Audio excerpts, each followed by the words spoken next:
Welcome to Pod Me If You Can TV, and community fans are in for a treat because today, Lloyd, you're dealing with an Alison Brie film. That's correct, Dave. Today's movie is Born, starring the beautiful Alison Brie from the hit TV show Community.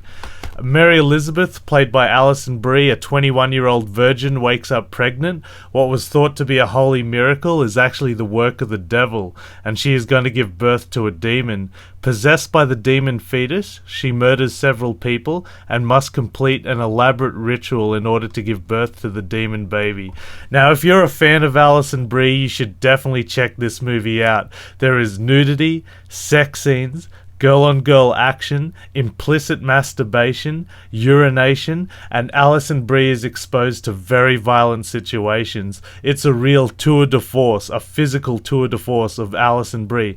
Now, I did say there's nudity, but it's obviously a body double, as the model's chest size and skin tone doesn't even match Alison Brie at all. This is from the sub-genre of the horror known as the demon pregnancy films, and there are quite a few films from this genre known as example, Rosemary's Baby, The Omen.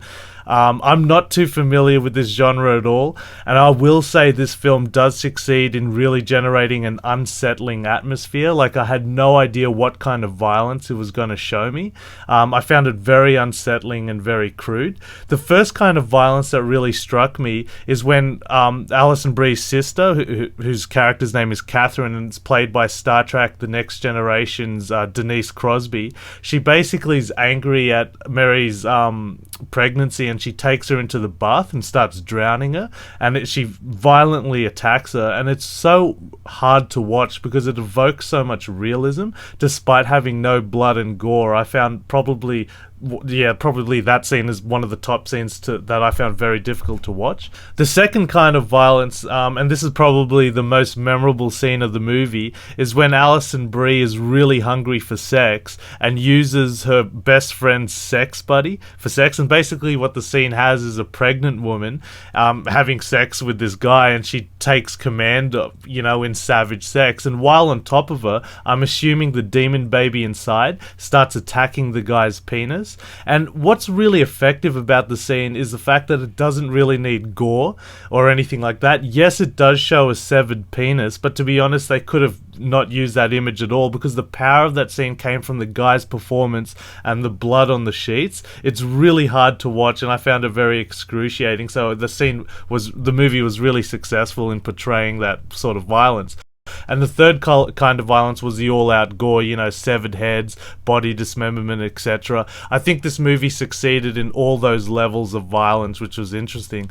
I get the impression that most of the people that made this movie were from the porn industry, and this was their chance to break into movie making. I found the direction pretty bad and the screenplay pretty awful, but the biggest culprit of this film was the CGI effects. It just took me completely out of the movie. Basically, once you see the demon baby on the baby monitor, it looks so fake. Like, I'm shocked they kept that in the movie. It looked like a first draft. It was so horrible, and it shattered all the atmosphere that the movie was trying to generate. The acting of the cast was also really mismatched. We had Kane Hodder, who was an absolute legend in Hollywood. He's a stuntman, but his biggest claim to fame for the horror world was his work as a stuntman was his work as Jason Voorhees in Friday the 13th. Here I think he really struggles with the awful direction and awful screenplay. This is like his first speaking role, I think. And personally, I think he got a lot stronger in the later scenes when he didn't have makeup or sunglasses. There's also Joan Severance, the beauty from See No Evil, Hear No Evil, who plays the psychologist in the film. I think she does a pretty solid job. And Denise Crosby from Star Trek The Next Generation, she plays a very mean stepsister. I think she did a very good job. And of course, Alison Brie, who gives it her all, 200%, in this movie, tries her best with the awful screenplay and awful direction. It's really hard to watch her, because knowing her from Community and everything like that, it's really hard to watch her in a lot of these scenes. It's really shocking as well. Just listing very different. Just listing some of the things that happen, in this movie for all you horror freaks. A pregnant Alison Brie discharges acid from from a nipple onto a mirror. An albino named Ivan.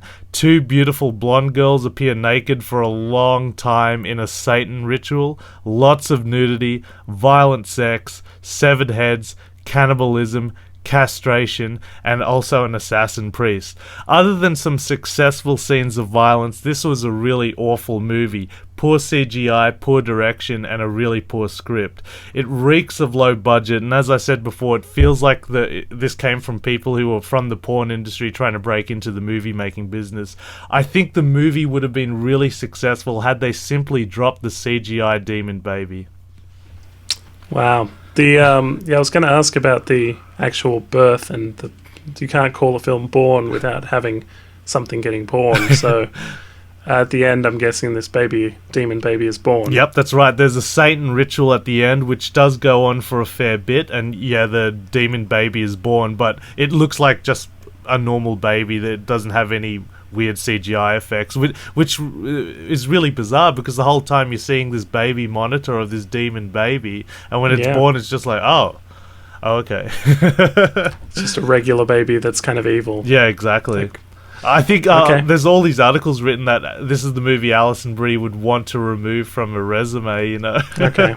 That's perfect, because that seems to be exactly what this YouTube channel is all about.